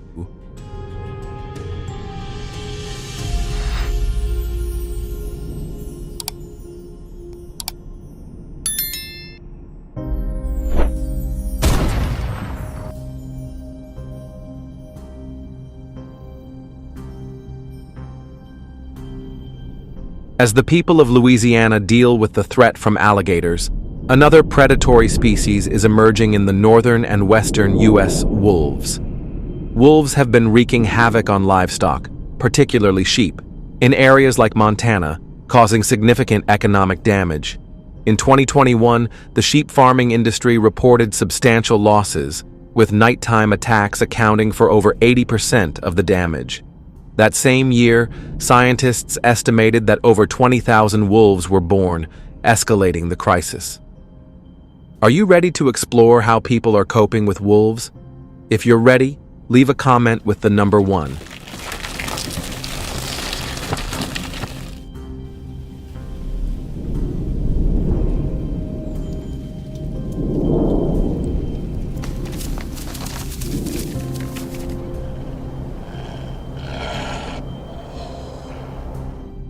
Female wolves raise their pups aggressively, requiring a plentiful food source. But when natural prey declines, they are forced to target livestock. Their pack hunting behavior, which involves coordinated, calculated attacks, increases the challenge for farmers, reshaping the landscape of the livestock industry. Their growls signal an impending hunt, a reminder of the unity within the pack before they strike.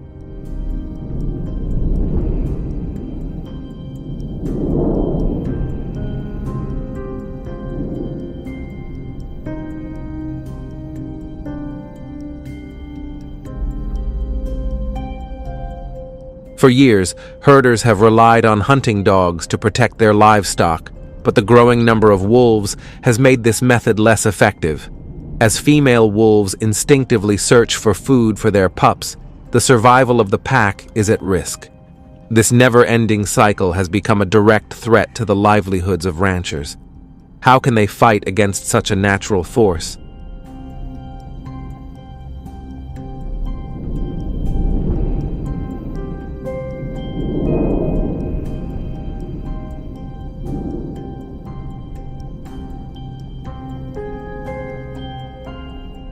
To cope with the increasing damage from wolf attacks, obtaining a hunting permit has become an essential step. Hunters can apply for a legal hunting permit through the Montana Department of Fish, Wildlife, and Parks. They can then purchase approved firearms for wolf hunting from licensed gun dealers, including Bass Pro Shops. Once the hunting permit is secured, hunters must focus on preparing traps for the upcoming hunt.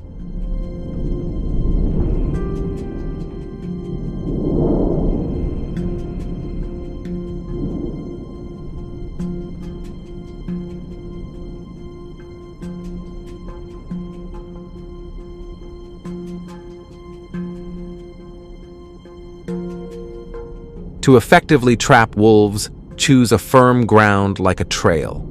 Clear the snow and set the trap with an axe to create a snug hole just large enough for the MB750 trap, not much larger. Attach a 10-foot chain to a tree or use a medium-sized object to control the wolf's movement. Carefully set the trap with even pressure, rolling your hand away from the ground to ensure safety. Then, place the trap securely in the hole, making sure it is firm and level. Do you support wolf trapping? If so, leave a comment with the number 3. Nice coyote here.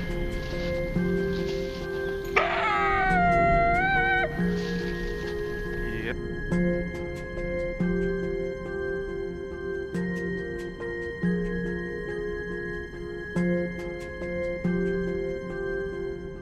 This is an old-fashioned type of trap.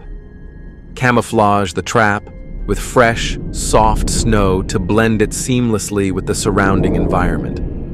Wolves are intelligent and cautious predators with sharp senses, and they can detect disturbances.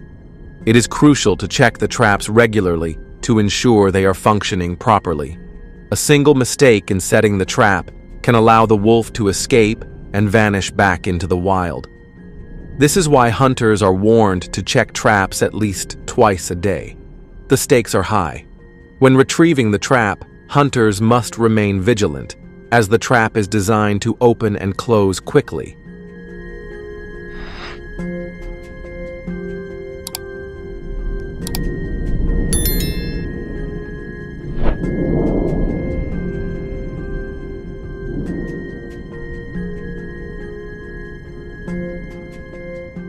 Therefore, hunters must be particularly cautious about safety. This careful process has helped hunters in Montana manage the wolf population. Reports show that this vigilance has kept hunts within the state's safety limits, with the number of wolves allowed to be hunted each year typically ranging from 200 to 400 during a specific period from January to March.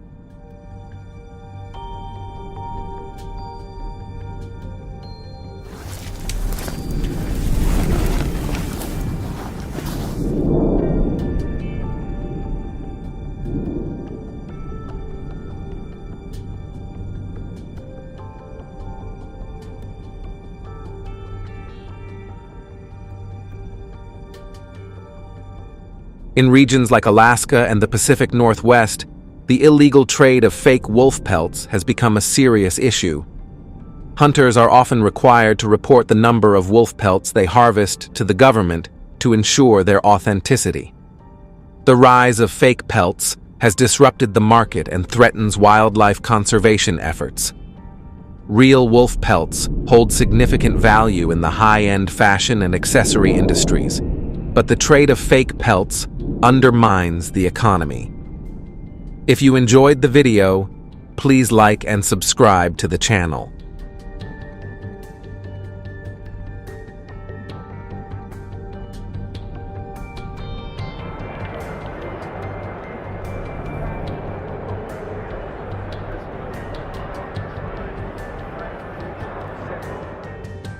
The escalating conflict between humans and nature is not limited to predatory species. A new threat is emerging, the European starling. This invasive bird species, with a population explosion of over 200 million, is wreaking havoc on farms, fields, and cities. Their aggressive behavior is disrupting ecosystems and pushing native species to the brink of extinction. Flocks of starlings are invading cities, causing significant nuisance, including the accumulation of droppings, constant noise, and unpleasant odors. They often seek shelter on rooftops, negatively impacting the living environment of residents.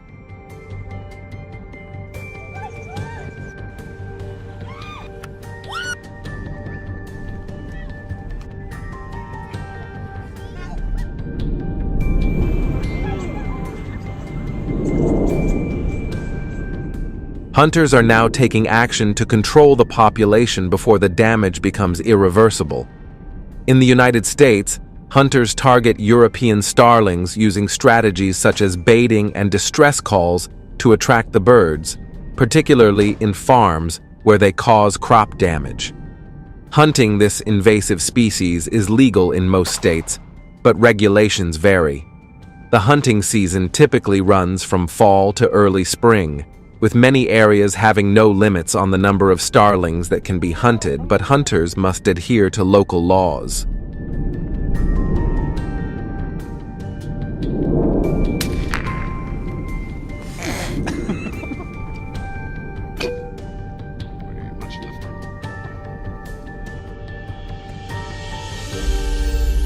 Yep, got him.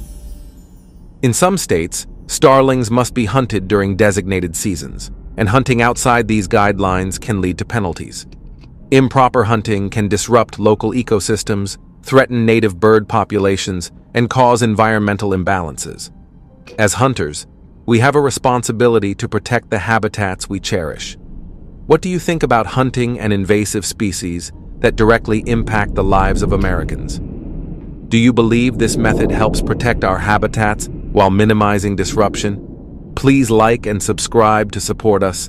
Thank you for watching, and stay tuned for more exciting hunting content.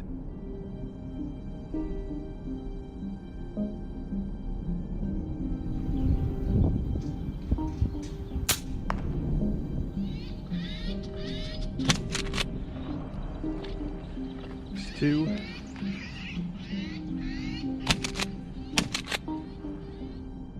Footage captured by cameras highlights the severity of deer attacks in residential areas in the UK, especially in Scotland. According to statistics, the UK currently has around 2 million deer, with about 400,000 of them in Scotland. As their population increases, deer are increasingly infiltrating urban areas in search of food, leading to more incidents involving houses, schools, and shops. Leave a comment with the number 1 to explore the deer species further.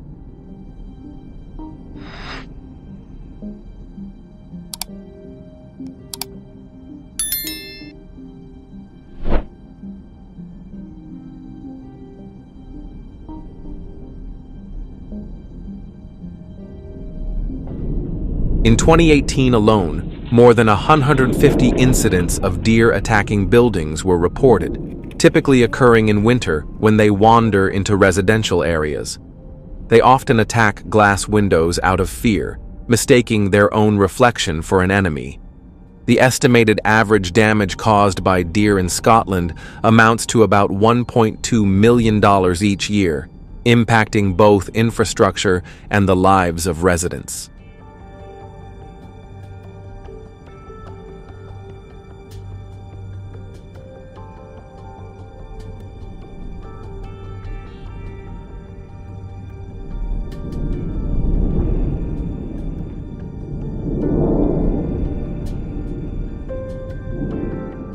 In the UK, the deer hunting season runs from October 1st to December 31st each year. Hunters must have a valid permit issued by the Wildlife Management Authority, and only individuals aged 18 and over are eligible to apply for a permit. Not all deer species are allowed to be hunted. Red deer and elk can be hunted, while white deer are protected and cannot be hunted. In terms of quantity, each permit allows hunting of up to 120 deer per season. Permitted hunting areas include New Forest and Sherwood Forest, while hunting is prohibited in areas like the Lake District and Peak District.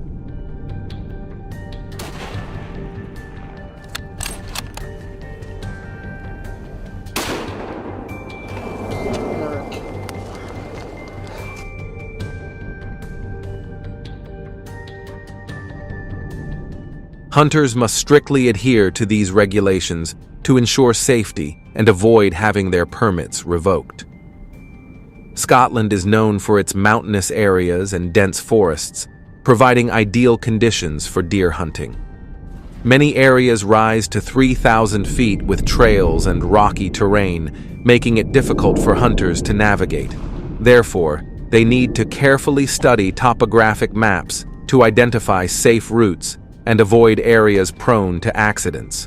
Hunting in groups not only ensures safety, but also provides mutual support in case of emergencies.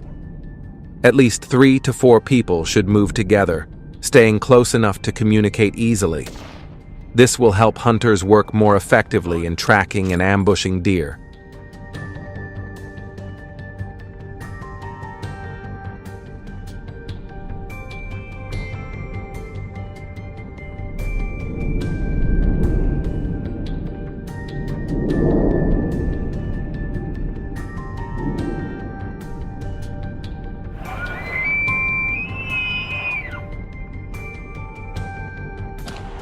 Weather conditions, with temperatures dropping as low as 20 degrees during the winter, require hunters to use rifles ranging from .270 to .30-06 caliber, equipped with scopes offering magnification from 8x to 10x to identify targets from a distance. Heavy rainfall can soak the ground and make movement more difficult, while strong winds may reduce the ability to hear deer in the brush. The use of high-quality binoculars allows hunters to observe deer without getting too close, minimizing unwanted encounters. Deer hunting must be carried out in an organized manner and in compliance with wildlife management regulations. Respecting the environment and animals includes keeping the area clean, not littering, and only hunting healthy deer.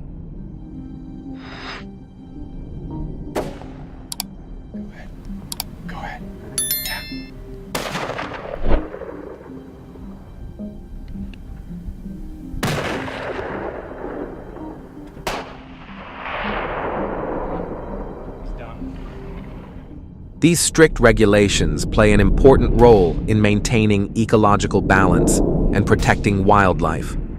Reducing the damage caused by deer attacks not only helps protect residents' property, but also maintains the health of deer populations, preventing overhunting and illegal trade. Measures such as controlling legal hunting and preventing illegal activities help reduce the risk of encroachment on natural ecosystems. Furthermore, protecting wildlife habitats is essential to maintaining the long-term sustainability of animal species and ecological balance. Hammered him. Hammered him. Well,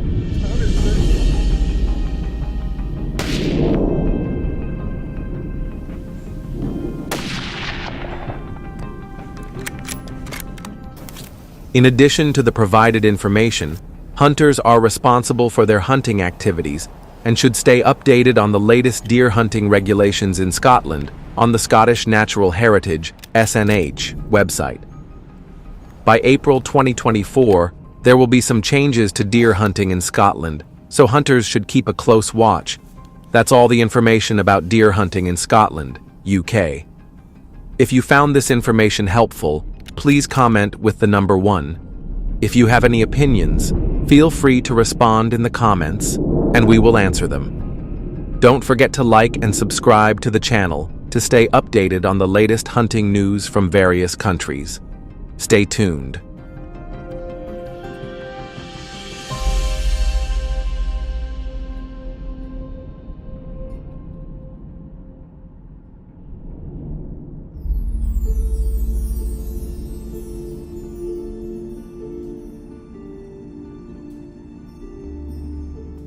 Now, Texas has some unique regulations related to hunting exotic species. If you hunt on private land with the landowner's permission, you can hunt year-round without a license. But with great freedom comes great responsibility. Always know your target and make sure you are aware of what is prohibited. The Nesis River Wildlife Management Area and Sam Houston National Forest allow hunting during designated seasons. If you find hunting regulations in Texas interesting and want to share your thoughts, please leave comment number 1 below.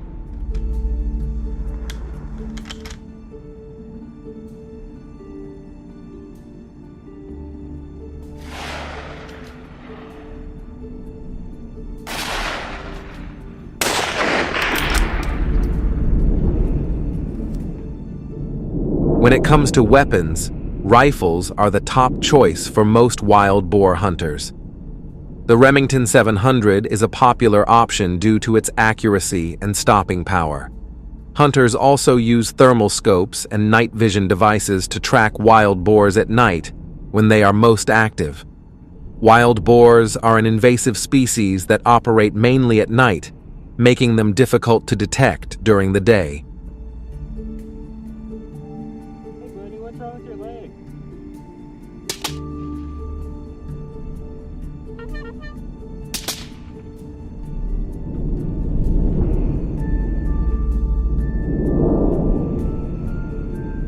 The ability to detect thermal signatures up to 1,000 yards away makes thermal scopes and night vision devices essential tools for tracking wild boars in the vast, dense brush of Texas, covering over 268,596 square miles.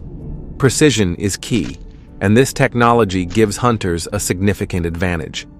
But what do you think? Is using thermal scopes to track wild boars at night a breakthrough, or does it give hunters too much of an edge? Share your thoughts in the comments.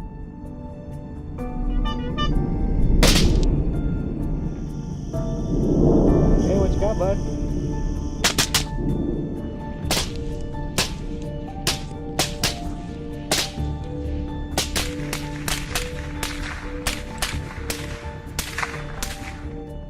In Texas, you can use rifles, crossbows, and even helicopters to hunt wild pigs. Helicopter hunting, a popular method in southeast Texas, allows hunters to cover vast areas of land quickly. It's not uncommon for hunters to take down 20 to 30 pigs in a single flight, but helicopter hunting is not without controversy. It is expensive, with each hunt costing between $2,000 and $5,000 depending on the company and the duration of the hunt. Did you know that the wild pig population is estimated to grow by 20 to 25% every year, which means that hunting efforts need to be intensified? If you like hunting wild pigs by helicopter, leave comment number 2.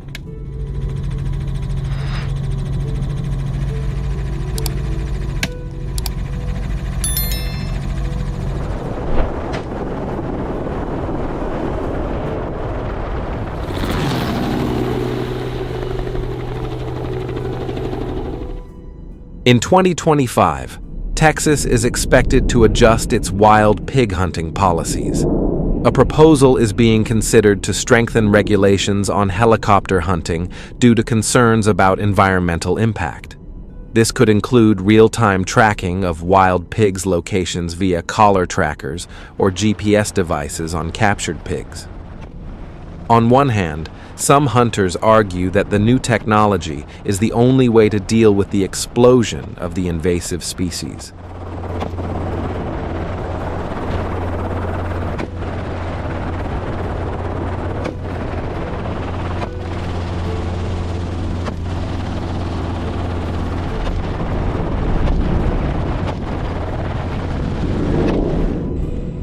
On the other hand, some critics argue that the use of drones and thermal scopes gives hunters too much of an advantage, making the hunt unfair.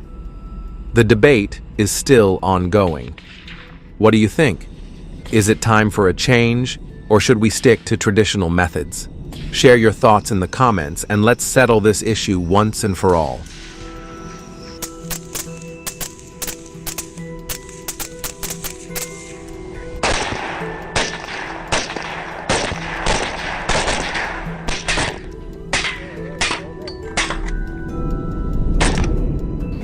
New hunting techniques could completely change the game.